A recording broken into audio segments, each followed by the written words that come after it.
je m'appelle Bruno Gaume, je suis chercheur CNRS au laboratoire Clé, Cognition, Langue, Langage, Ergonomie, et je vais vous présenter un exposé sur la cartographie documentaire.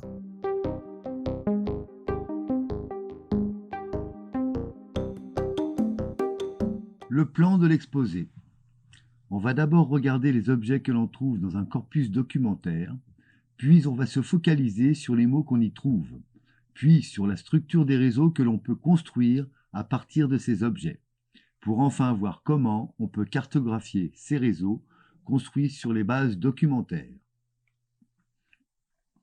On suppose qu'on dispose d'un ensemble de documents. Les documents ont pris plusieurs formes au cours de l'histoire.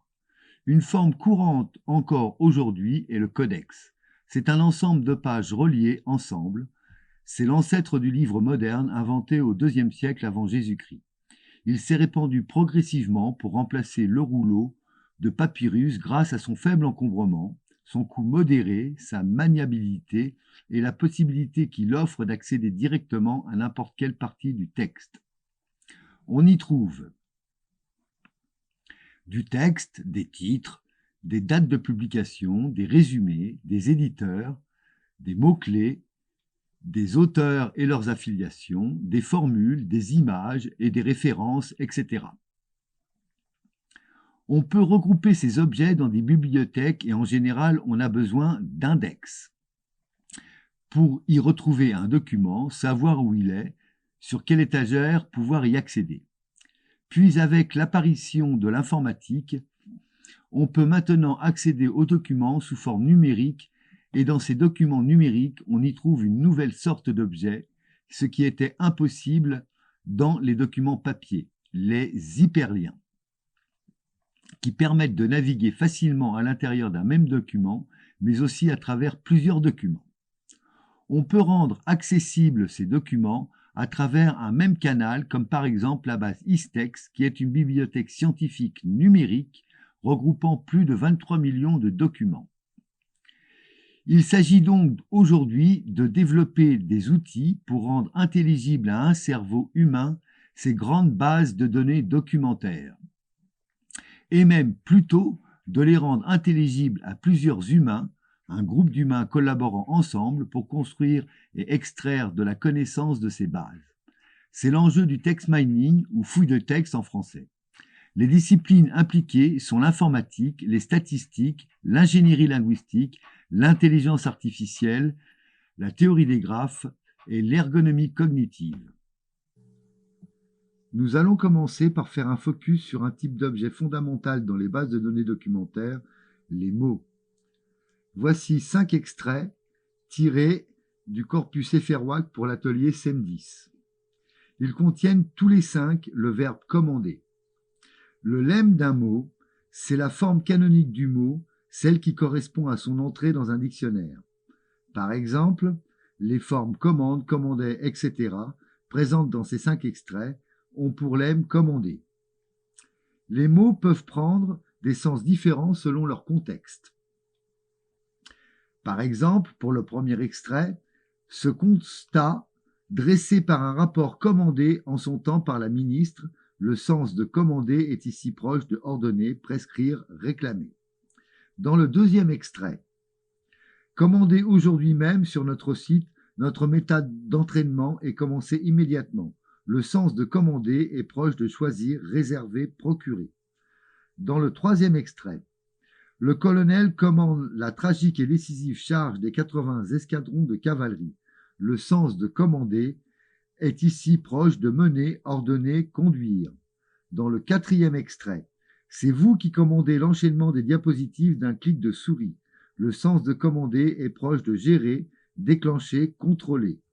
Et enfin, dans « Ils ont déposé les armes avant d'avoir fait tout ce que commandaient le devoir et l'honneur », le sens de commander est proche de réclamer, dicter, imposer. Pour résumer, les mots apparaissent en contexte avec une forme, auquel correspondent un lemme, et les mots peuvent prendre des sens différents selon leur contexte.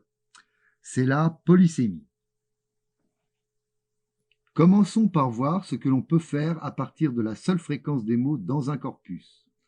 La fréquence d'un terme dans un corpus est le nombre de fois que le terme apparaît dans le corpus. Évidemment, plus le corpus est grand, plus les fréquences des termes sont grandes. Aussi, pour pouvoir comparer les fréquences entre corpus, on utilise souvent les fréquences relatives. La fréquence relative d'un terme dans un corpus est sa fréquence divisée par le nombre de termes du corpus, qui est donc un nombre compris entre 0 et 1. Voyons ce que nous dit la loi de Zipf, linguiste américain. Supposons que l'on dispose d'un corpus et que l'on calcule la fréquence de chaque terme du corpus. On peut placer tous ces termes sur l'axe des X, du plus fréquent au moins fréquent, et placer sur l'axe des Y la fréquence du terme. C'est-à-dire que, par exemple, ici, ce sera la fréquence du terme le plus fréquent du corpus, et ici, la fréquence du terme le moins fréquent du corpus. Ce que nous dit la loi de Zipf, c'est que cette courbe est en 1 sur n. C'est-à-dire que si on fait la même courbe en log-log, on obtient approximativement une droite de pente à peu près égale à moins 1. C'est ce que nous dit la loi de Zipf. C'est-à-dire que la fréquence d'un terme de rang n, lorsque l'on place les termes dans l'ordre décroissant de leur fréquence, est à peu près égale à k fois 1 sur n, où k est un nombre proportionnel à la taille du corpus. Supposons qu'on ait maintenant deux corpus, un corpus spécialisé dont on ne connaît pas l'origine et un corpus généraliste, par exemple l'ensemble des pages du web.fr. On va tracer la courbe suivante. On place les termes du corpus spécialisé sur l'axe des X en ordre décroissant de leur fréquence, et on va placer sur l'axe des Y le rapport entre la fréquence relative dans C divisé par la fréquence relative dans All. Eh bien, il existe des termes qui ont des fréquences relatives à peu près égales dans l'un et dans l'autre corpus, ce qui fait que leur rapport était à peu près égal à 1, alors qu'il existe des termes qui ont une fréquence relative plus forte dans le corpus spécialisé que dans le corpus généraliste, et d'autres termes moins forts. Eh bien, l'observation des termes qui ont une fréquence relative plus forte dans le corpus spécialisé peut nous permettre de comprendre de quoi parle le corpus spécialisé. Par exemple, si on y trouve si on trouve que les termes de fréquence relative plus élevés dans C que dans All sont volcans ou lithosphères, cela peut nous permettre de deviner que le corpus spécialisé parle de tectonique des plaques. Autre chose que l'on peut aussi faire à partir de la seule fréquence des mots dans un corpus. Si l'on récupère les articles de journaux accessibles sur le web et que l'on constitue un corpus par jour, on peut alors observer la fréquence des termes dans ces corpus au cours du temps. La plupart des fréquences des termes ont une courbe plate, alors que d'autres fréquences peuvent varier fortement avec le temps. Voici par exemple la courbe de la fréquence du terme indépendance dans les articles de journaux accessibles sur le web autour du dimanche 4 octobre 2020. On peut observer que cette courbe croît puis décroît autour du 4 octobre 2020, qui est la date du référendum sur la Nouvelle-Calédonie. Plusieurs termes ont le même type de courbe autour de cette date. Calédonie, vote, indépendance, référendum, etc.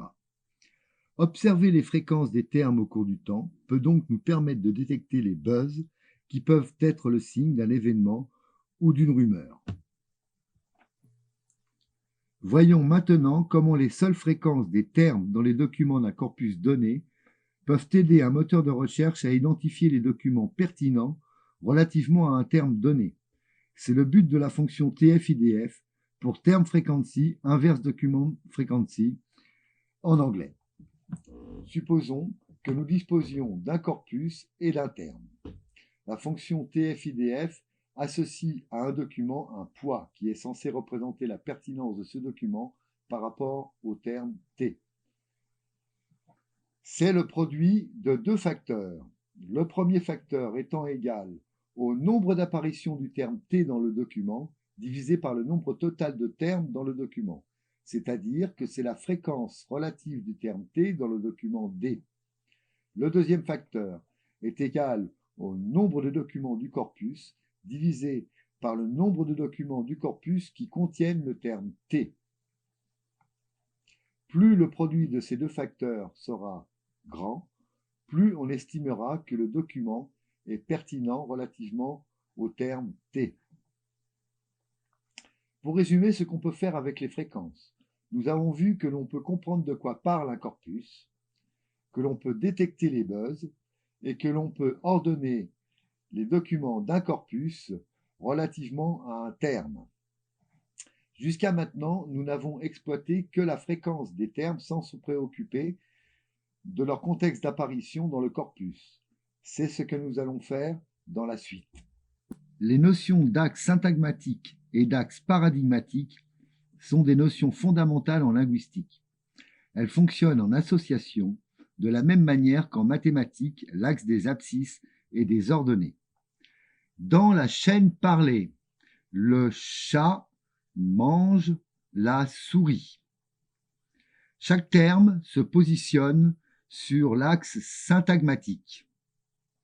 Dans notre exemple, le terme mange a pour voisin immédiat à gauche le terme chat et pour voisin immédiat à droite le terme le, puis souris. On peut aussi mettre à profit les relations grammaticales entre les termes sur l'axe syntagmatique, en notant que chat est le sujet de mange et souris le complément d'objet de mange. Quant à l'axe paradigmatique, il fonctionne en opposition avec l'axe syntagmatique. L'axe paradigmatique d'un terme en contexte désigne l'ensemble des termes de la langue qui pourraient occuper cette position sans changer le sens de la phrase. Par exemple, dans notre exemple pour manger, dans ce contexte, l'axe paradigmatique est constitué de bouffer, boulotter, avaler, dévorer, etc. Nous allons maintenant voir comment calculer les axes syntagmatiques et paradigmatiques. Pour cela, nous allons commencer par inventorier l'ensemble des lemmes présents dans notre corpus et construire une matrice dont les lignes et les colonnes sont indicées par ces lemmes. Puis nous allons devoir remplir chaque cellule de la matrice. Pour remplir chaque cellule de la matrice, une première solution est de faire courir une fenêtre le long du corpus et chaque fois que deux mots se retrouvent dans la même fenêtre, ajouter un aux mots qui sont dans la même fenêtre. Par exemple, ici, on va rajouter un à la cellule manger, souris, puisqu'à cet endroit-là, les deux mots sont dans la même fenêtre. Et on fait courir ainsi la fenêtre. On choisit une largeur de fenêtre. Là, j'ai choisi une largeur de 4. Donc, la ligne de manger nous indique les co-occurrences que manger rencontre comme mot dans notre corpus. On peut faire aussi la même chose, mais en tenant compte des relations grammaticales. Cette fois-ci, on va de mot en mot, et à chaque mot, on remplit la cellule, on rajoute un à la cellule quand la relation lexicale est rencontrée. Par exemple, quand on est sur le mot manger, comme on a pu utiliser un analyseur syntaxique, j'ai utilisé ici l'analyseur syntaxique Talisman développé par Asaf Urieli pour analyser l'ensemble des phrases du corpus FR-WAC. Et dans ces cas-là, l'analyseur Talisman nous dit que chat est sujet de manger, donc on va rajouter ici 1 à la cellule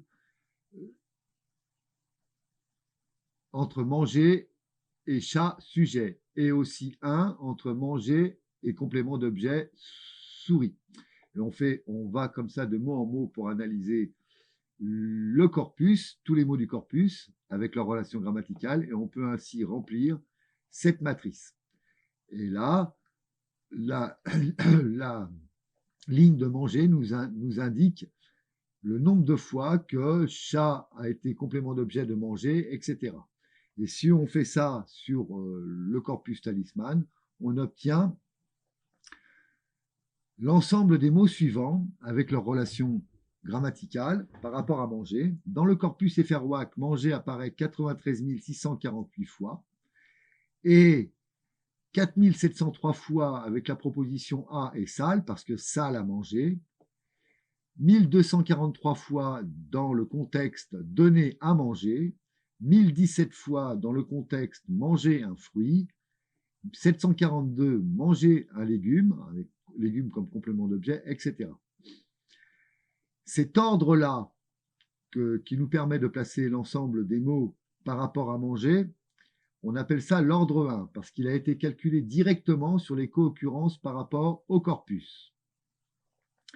Maintenant, on peut essayer d'appliquer à cette matrice l'hypothèse de Harris, qui est un Zelig Harris, qui est un linguiste américain, qui a fait l'hypothèse que les mots qui apparaissent dans les mêmes contextes linguistiques partagent des significations similaires. Donc, on va essayer de rechercher les mots qui ont des significations similaires à manger en appliquant l'hypothèse de Harris. Et bien, quand il dit que les mots qui apparaissent dans les mêmes contextes, nous avons les contextes de chacun des mots qui apparaissent dans le corpus. Si on cherche les mots qui ont les significations similaires, il suffit de chercher les mots qui ont une signification similaire à manger, par exemple. Il suffit de chercher dans l'ensemble de tous les mots qui sont là, ça c'est leurs vecteurs qui représentent leur contexte, ceux qui sont les plus proches du contexte, de l'ensemble des contextes de manger. Alors il va falloir donc calculer, ça c'est un vecteur, tout ça ce sont des vecteurs, donc ça ce sont des nombres. Donc il suffit de calculer les distances entre manger et chat, manger et souris, etc. et toutes les lignes pour essayer de trouver ceux qui ont la signification la plus proche de manger. Alors, on peut prendre comme distance, pour calculer entre ces vecteurs, la distance classique, mais dans ces cas-là, les distances classiques ne sont pas très bonnes parce qu'elles sont influencées par la fréquence de chacun des mots.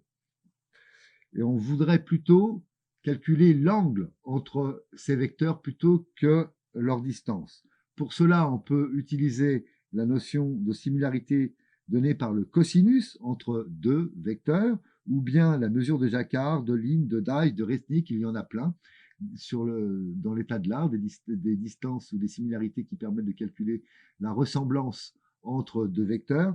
Moi, pour faire cet exercice, j'ai pris cosinus.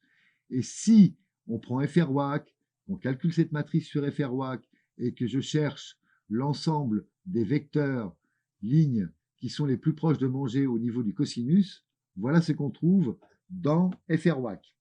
Ben évidemment, le vecteur le plus proche, ben ça va être manger lui-même, qui va avoir un cosinus de 1. Ensuite, cuisiner, bouffer, cuire, consommer, grignoter, cueillir, etc. Alors pourquoi on va retrouver, par exemple, que cuisiner est proche de manger? Un fort cosinus avec manger, ben parce qu'ils ont souvent les mêmes contextes, parce qu'on va manger des fruits ici, mais on va aussi cuisiner des fruits, etc. On va aussi cueillir des fruits, ils vont avoir souvent, ici ce sont des mots qui vont avoir souvent même contexte, même sujet ou même complément d'objet, etc. Ce qui nous permet de les rapprocher. Alors, cette distance, on l'appelle, je vous l'ai dit tout à l'heure, ordre 1 parce que c'est calculé directement sur le corpus, et cet ordre-là, on les appelle plutôt ordre 2 parce qu'ils sont fondés sur l'ordre 1, c'est-à-dire c'est des similarités entre ces vecteurs-là qui va nous donner l'ordre 2. Essayons maintenant de calculer l'axe paradigmatique de manger dans la phrase « Le chat mange la souris » grâce à nos deux ordres 1 et ordre 2 qu'on peut calculer sur l'ensemble de la matrice. Donc on sait que les verbes qui partagent une signification similaire selon Harris sont manger, cuisiner, bouffer, etc. parce qu'on a rapproché nos vecteurs d'ordre 1 par le cosinus, mais qu'en plus, dans ce contexte-là, manger a pour sujet chat. Donc parmi ces mots-là, on va rarement cuisiner, non, donc chat est le sujet. C'est rarement, donc le verbe cuisiner va rarement avoir comme sujet chat, et on va rarement cueillir des souris, alors que là on est dans un contexte où on mange une souris. Donc parmi les termes les plus proches à l'ordre 2 de manger, quels sont ceux qui sont aussi qui ont une grande fréquence de co-occurrence avec chat comme sujet et souris comme objet. Et bien, si on cherche ça, on va trouver avaler et croquer, ce qui est une bonne approximation de l'axe paradigmatique de mange dans le chat mange la souris. Nous avons vu qu'on peut extraire différents types d'objets d'une base documentaire. Les documents, des auteurs, des termes, etc. Nous allons maintenant mettre en relation ces objets pour construire des réseaux afin d'en analyser la structure. On dispose donc d'une base documentaire dont on va sélectionner un ensemble de documents pour former un corpus. De cet ensemble de documents, on peut extraire différents objets comme des termes, des mots-clés, des titres, des auteurs, leurs affiliations, etc. On peut mettre ces objets en relation, en mettant une relation par exemple entre un document et son auteur, ou entre un auteur et son affiliation, ou entre un document et les mots-clés ou les termes qu'il contient. On obtient alors ce qu'on appelle un graphe. Qu'est-ce qu'un graphe? Un graphe est un ensemble d'objets et un ensemble de relations d'arêtes sur ces objets. Les objets qu'on a extraits de notre corpus sont les auteurs, leurs affiliations, etc. Et ici, l'arête 1,2 nous indique qu'il existe un lien entre cet auteur et cette affiliation. Alors, comprendre la structure qu'il y a dans un graphe avec cette représentation, c'est assez difficile pour nous. C'est pour ça qu'on en fait une visualisation. Visualiser un graphe, c'est placer l'ensemble de ces sommets dans l'espace 2D ou 3D et tracer un lien entre deux objets s'il existe une arête entre ces deux objets dans le graphe. Ces deux visualisations sont deux représentations du même graphe. La seule différence, c'est qu'on a placé les objets pas au même endroit dans chacune des deux visualisations. L'enjeu de la visualisation, c'est de rendre la structure présente dans un graphe accessible à un cerveau humain, de manière à la rendre intelligible. On voit tout de suite qu'il va être beaucoup plus aisé de comprendre que cet auteur a écrit un article qui contient le mot-clé relativité dans cette visualisation que dans celle-là, ou bien que ces deux auteurs ont chacun écrit un article contenant le même mot-clé matrix. L'enjeu de la visualisation, c'est de rendre lisible la structure qu'il y a dans les graphes.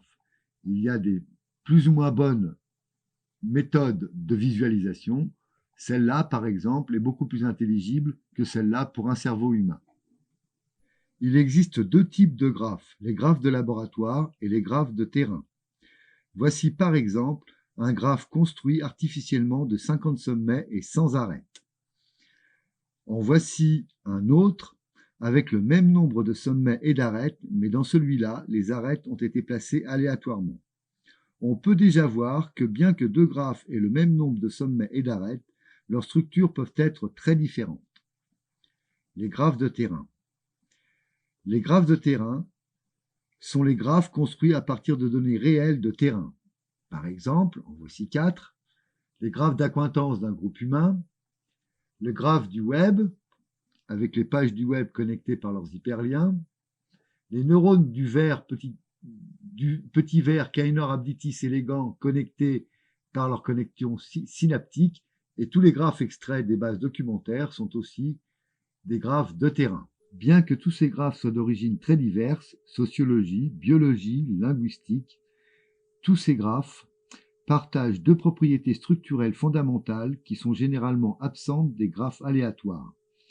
La première propriété que partagent la plupart des graphes de terrain est que la distribution des degrés de leur sommet est à queue lourde.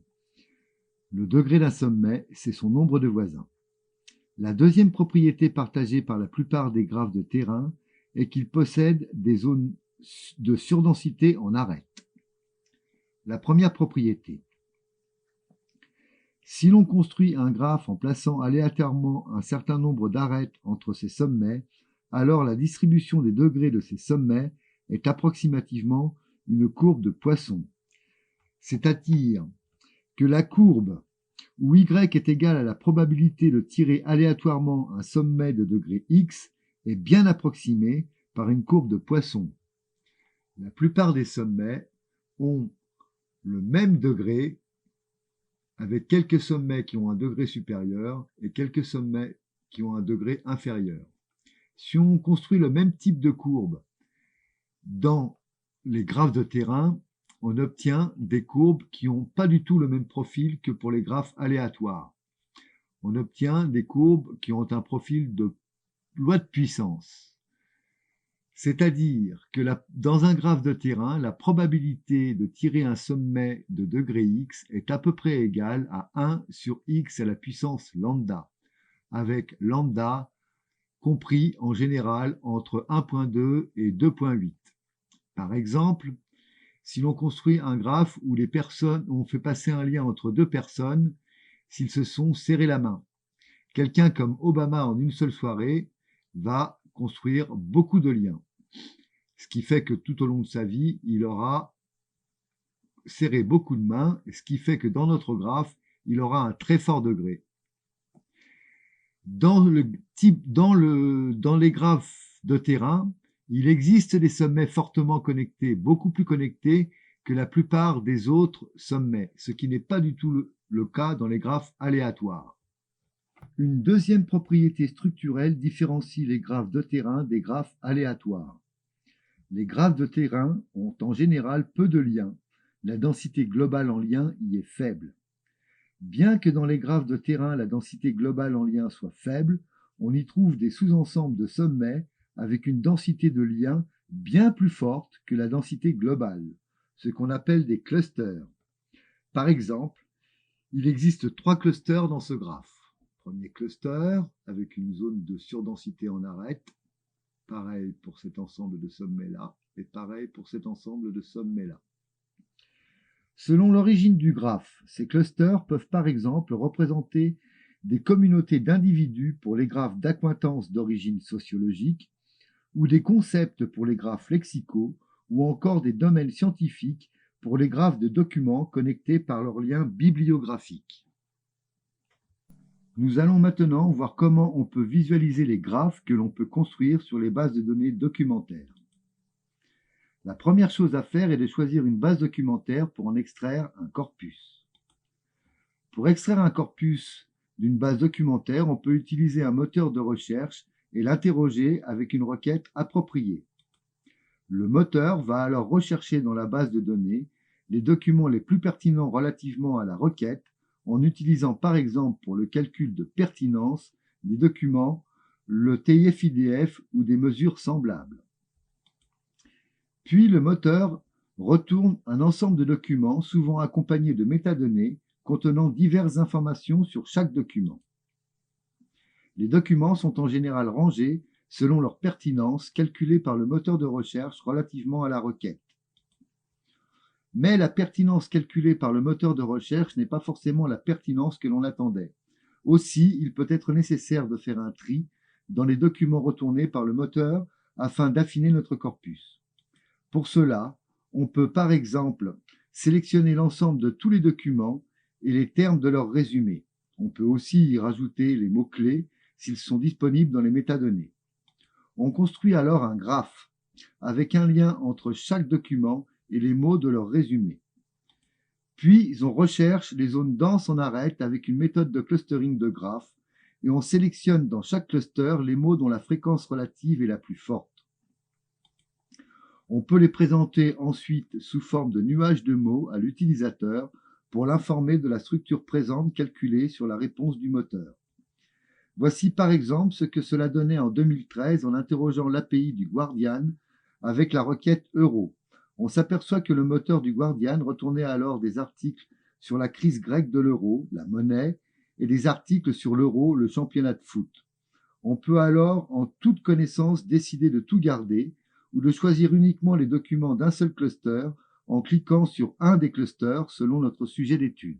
Supposons que nous disposions maintenant d'un corpus de documents bien circonscrit selon nos besoins. On pourrait alors commencer par extraire tous les objets de ce corpus les documents eux-mêmes, leurs auteurs, les mots-clés, les termes présents dans leur titre, dans leur résumé, dans le corps de leur texte, etc.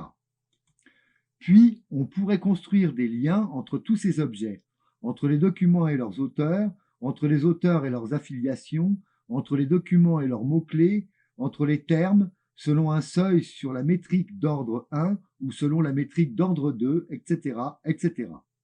Cependant, on est rarement intéressé par l'ensemble de tous les objets qu'on pourrait extraire d'un corpus. On pourrait par exemple n'être intéressé que par les documents seulement. Pour analyser comment ils se structurent en domaine de recherche à travers leurs liens bibliographiques, ou bien encore comment ils se structurent par leurs auteurs en faisant passer un lien entre deux documents s'ils partagent des auteurs en commun.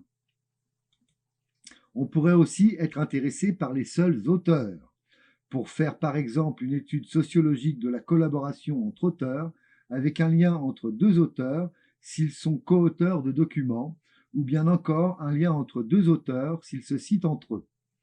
On peut aussi ne garder que les termes des titres ou des résumés ou des corps du texte et construire des liens entre les termes selon un seuil sur une métrique d'ordre 1 ou d'ordre 2 pour faire une étude linguistique ou bien épistémologique si l'on tient compte des dates de publication afin d'analyser comment évoluent les co-occurrences des termes pour en rechercher les concepts émergents.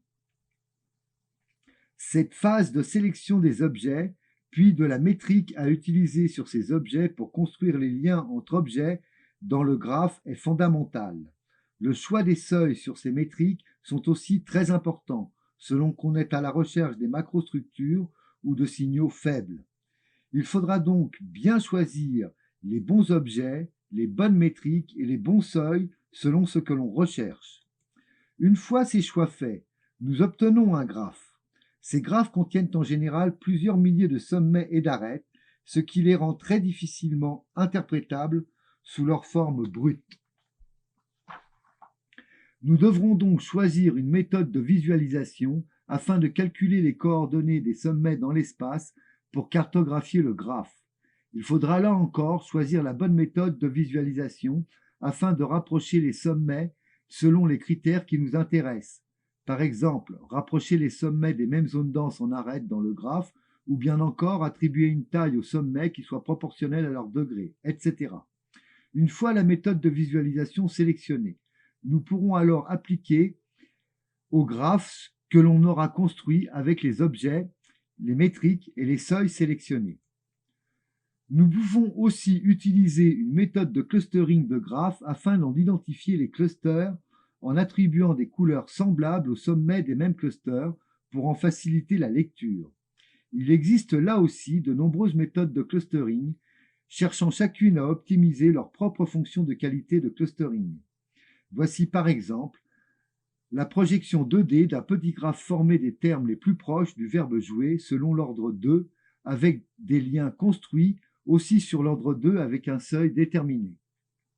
Les sommets ont été placés dans l'espace 2D avec la méthode de visualisation Force Directed et les couleurs attribuées par la méthode de clusterisation de Louvain, c'est-à-dire que deux sommets de même couleur indiquent qu'ils sont dans un même cluster selon la méthode de clustering de Louvain. On peut voir ici que les structures qui émergent de l'algorithme Force Directed, c'est-à-dire les distances entre les sommets, sont plus ou moins en accord avec les structures qui émergent de l'algorithme Louvain, c'est-à-dire les couleurs des sommets.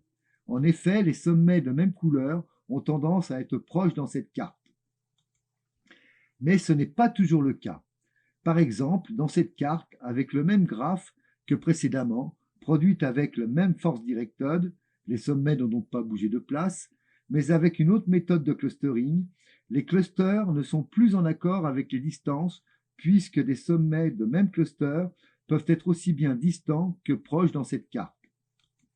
Il existe de nombreuses méthodes de visualisation et de nombreuses méthodes de clustering qui produisent des cartes différentes. Voici par exemple, toujours avec le même graphe, mais avec une autre méthode de visualisation et une autre méthode de clusterisation. Encore une autre. Revenons à la méthode Force Directed pour les coordonnées et les méthodes Louvain pour les clusters. Que dire de cette carte? Si l'on affiche les labels des sommets du graphe, on peut alors observer que les sommets qui partagent des sens relativement semblables ont même couleur et ont tendance à être proches dans l'espace. Cette carte a tendance à nous donner à voir la structure polysémique du verbe jouer avec plusieurs sens. Le sens de s'amuser, se divertir, pour jouer à la marelle ou jouer dans l'herbe, ici. Le sens de parier, miser, ici, pour jouer aux courses ou jouer à la bourse. Le sens de abuser, duper, pour se jouer de quelqu'un, ici. Et le sens de imiter, mimer, pour jouer la comédie dans cette zone-là.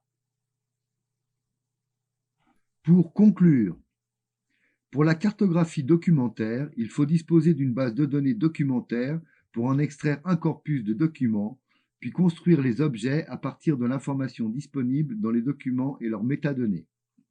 Il est parfois difficile d'extraire les objets d'un corpus, soit parce que l'information manque, soit parce que l'information n'y est pas normalisée.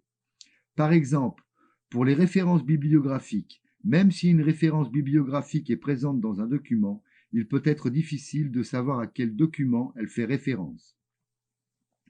J'ai supposé ici, dans cet exposé, que ces travaux d'enrichissement et de normalisation étaient traités en amont au niveau de la base documentaire. C'est ce que fait par exemple la base Istext, mais ce n'est pas toujours le cas dans toutes les bases de données, et il peut être des fois utile de faire ce travail en aval de la base qu'on interroge. On peut par exemple enrichir le corpus avec des données extrinsèques, des dictionnaires, des ontologies, des données externes à la base de données documentaire. Une fois qu'on a construit les objets, éventuellement enrichis et normalisés, on devra sélectionner les objets selon ses besoins, puis choisir des métriques et des seuils pour construire les liens entre les objets sélectionnés, puis projeter le graphe dans un espace 2D ou 3D en indiquant les résultats de certains calculs, comme par exemple les clusters avec des couleurs. La carte obtenue est entièrement dépendante des choix faits à chacune de ces étapes.